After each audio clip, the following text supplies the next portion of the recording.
जय माता दी भक्तों। देखिए, आज हम ब्रह्म मुहूर्त के बारे में बताएंगे। ब्रह्म मुहूर्त में जागने के फायदे क्या हैं। ब्रह्म मुहूर्त में और एक ये है कि ब्रह्म मुहूर्त में यदि आप अपने जीवन के किसी भी प्रकार के कष्ट से गुजर रहे हैं, बहुत संकट है आपके जीवन में, या कोई ऐसी मनोकामना है जो आपकी काफ़ी समय से आप चाहते हैं और पूर्ण नहीं हो रही है, तो मात्र 21 दिन के उपाय से, इस छोटे से उपाय से आप अपने जीवन में आश्चर्यजनक बदलाव कर सकते हैं। किसी भी प्रकार की आप मनोकामना पूर्ण कर सकते हैं, लेकिन बस ये है कि वो मनोकामना इस प्रकार की नहीं होनी चाहिए कि जिससे किसी दूसरे को नुकसान पहुंचे, नहीं तो फिर उसके दुष्परिणाम को आपको खुद ही भुगतने होंगे। देखिए, पहले हम आपको बताएंगे ब्रह्म मुहूर्त में जागने के फायदे क्या है। ब्रह्म मुहूर्त में तम और रजोगुण की मात्रा बहुत कम होती है। इस समय सत्व गुण का प्रभाव अधिक होता है, इसलिए इस काल में बुरे मानसिक विचार भी सात्विक और शांत हो जाते हैं। आयुर्वेद के अनुसार इस समय में बहने वाली वायु चंद्रमा से प्राप्त अमृत कणों से युक्त होने के कारण हमारे स्वास्थ्य के लिए अमृत तुल्य होती है। यह वीर वायु कहलाती है। इस समय भ्रमण करने से शरीर में शक्ति का संचार होता है और शरीर कांति युक्त हो जाता है। हम प्रातः सोकर उठते हैं तो यही अमृतमय वायु हमारे शरीर को स्पर्श करती है। इसके स्पर्श से हमारे शरीर में तेज, बल, शक्ति, स्फूर्ति और मेधा का संचार होता है, जिससे मन प्रसन्न और शांत रहता है। इसके विपरीत क्या होता है कि यदि हम देर रात तक जागते हैं और सुबह देर से उठते हैं तो हम ये लाभकारी वायु प्राप्त नहीं कर पाते, जिससे शारीरिक और मानसिक स्वास्थ्य को बहुत अधिक नुकसान पहुंचता है। देखिए, ब्रह्म मुहूर्त में किया गया स्नान सर्वश्रेष्ठ फल देता है। स्नान करते समय यदि आप ब्रह्म परमात्मा का चिंतन करें तो ये ब्रह्मा स्नान कहलाता है, और देव नदियों का स्मरण करें तो ये देव स्नान कहलाता है। अब हम आपको बताते हैं कि किस प्रकार आप 21 दिन, मात्र 21 दिन आप ये प्रण लेकर के, संकल्प लेकर के यदि नियम से यह कार्य कर लेते हैं तो आप किसी भी प्रकार की अपनी मनोकामना को पूर्ण करते हैं। लेकिन आपको ये कार्य नियम से करना है, समय से करना है। ऐसा नहीं कि आपने आज किया, कल छोड़ दिया, परसों किया, फिर आपने बीच में छोड़ दिया, किसी दिन नहीं। 21 दिन कंटिन्यू। यदि आपने बीच में एक दिन भी इसको छोड़ा तो फिर इसका कोई प्रभाव नहीं मोड़ेगा आपको, फिर आपको वापस दोबारा से आपको इसको कंटिन्यू करना पड़ेगा। और समय भी यदि आप सुबह 3:30 पर करते हैं तो आपको 3:30 पर ही करना है, इसको नियम से करना है।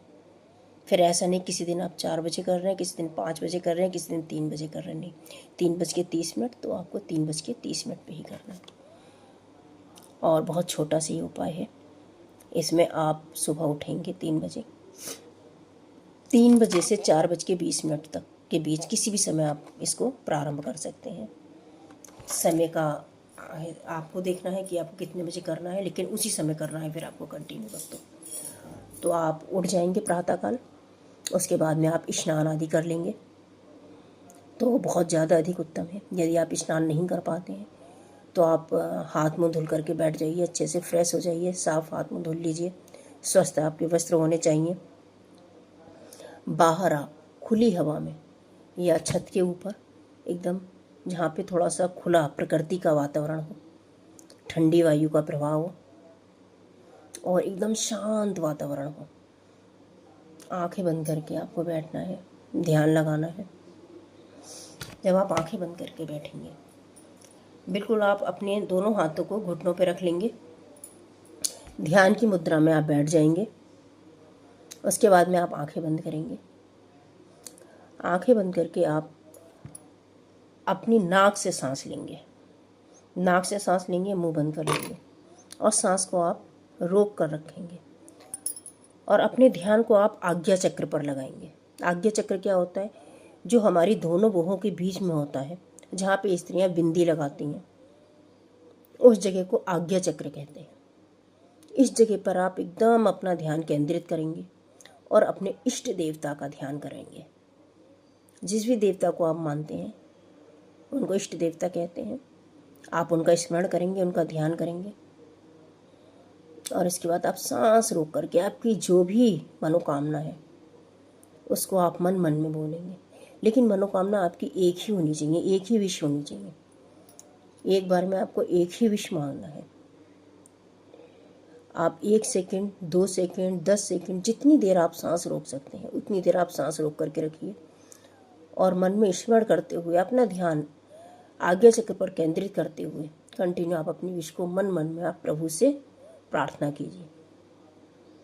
जब आपको लगता है कि अब आप सांस नहीं रोक सकते हैं तो आप नॉर्मल हो जाइए। थोड़ी सी देर रुकिए, 2 मिनट, 2 मिनट, 1 मिनट। उसके बाद में फिर आप कंटिन्यू उसी तरह से करेंगे। नाक से सांस भरेंगे, रोक कर रखेंगे, आंखें बंद करेंगे, अपना ध्यान आज्ञा चक्र पर एक केंद्रित करते हुए अपने इष्ट देवता का स्मरण करेंगे और पुनः अपनी वही विश जो आप प्रार्थना कर रहे थे उसी को कंटिन्यू फिर वही कहेंगे। इस तरह से आप कंटिन्यू 10 मिनट तक आप इस तरह से आप कंटिन्यू कीजिए, रुक रुक करके। इस तरह से देखिए होता क्या है, जब हम इस तरह से प्रार्थना करते हैं तो जो हमारा चेतन मन है उससे हमारी जो प्रार्थना होती है हमारी अवचेतन मन में पहुंच जाती है और एकदम माहौल शांत होता है। और जब हम अपना ध्यान आज्ञा चक्र पर केंद्रित करते हैं तो हमारा जो होता है, हमारी जो प्रार्थना होती है डायरेक्ट प्रभु तक पहुंचती है। तो हमारी जो भी प्रार्थना हम इस समय करते हैं, जो भी प्रार्थना हम इस प्रकार करते हैं ब्रह्म मुहूर्त में इस तरह से, तो वो हमारी 100% पूर्ण हो जाती है। तो इस प्रकार से हमको प्रार्थना करनी है। और हाँ, यदि किसी को सांस की समस्या है, उच्च रक्तचाप है, हृदय संबंधी किसी भी समस्या है, तो आप सांस रोक करके इसको ना करें। आप ऐसे भी बैठ करके खुले वातावरण में सुबह ब्रह्म मुहूर्त में प्रभु से ऐसे भी बैठ करके आप 10 मिनट आंखें बंद करके बैठिए, ध्यान आज्ञा चक्र पर केंद्रित कीजिए, सांस रोकने की आवश्यकता नहीं है और आप अपनी प्रार्थना प्रभु से कर सकते हैं। तब भी आपकी प्रार्थना अवश्य ही पूर्ण होगी। तो आप इसको ज़रूर कीजिए। देखिए, ये कोई सुनी सुनाई बात नहीं है, ये प्रैक्टिकली बात है। काफ़ी लोगों ने इसका फ़ायदा उठाया और मैंने खुद अपने जीवन में इस विधि को करके और अपनी मनोकामना को पूर्ण किया है। जो भी हम आपको बताते हैं उसको प्रैक्टिकली हम उसको कर चुके होते हैं, उससे लोगों को फ़ायदा हो चुका होता है या हमें फ़ायदा हो चुका होता है, तभी हम आप लोगों को बताते हैं। हमारा उद्देश्य किसी को भी भ्रमित करना, किसी को दुख पहुंचाना, किसी को गुमराह करना नहीं है या समय बर्बाद करना नहीं है ना। हम सिर्फ आप लोगों तक अच्छी चीज़ें पहुंचाना चाहते हैं ताकि आप भी अपने जीवन में उन्नति करें। जो आप कष्टों का सामना कर रहे हैं उनसे आपको मुक्ति मिले। देखिए, भगवान को पाना बहुत आसान होता है, बस इंसान प्रयास नहीं करता। कण कण में भगवान है, कहाँ नहीं है भगवान। लेकिन भगवान तभी मिलते हैं जब हम उसके लिए प्रयास करते हैं। हम अपने जीवन में किसी भी प्रकार की सुख, समृद्धि, मनोकामना, मनोरथ सब कुछ पा सकते हैं, सब कुछ पूर्ण कर सकते हैं, किंतु तभी जब हम उसका नियमित अनुसरण करें, नियमों पर चलें और भगवान को पाने का एक अटूट हमारे अंदर दृढ़ संकल्प होना चाहिए कि हमें अपने प्रभु को पाना है। जय माता दी। भक्तों, यदि आपको मेरे वीडियो अच्छे लगते हैं तो आप मेरे चैनल को लाइक एंड सब्सक्राइब जरूर करें, जिससे आप तक आगे भी इसी प्रकार के अपडेट्स पहुंचते रहें।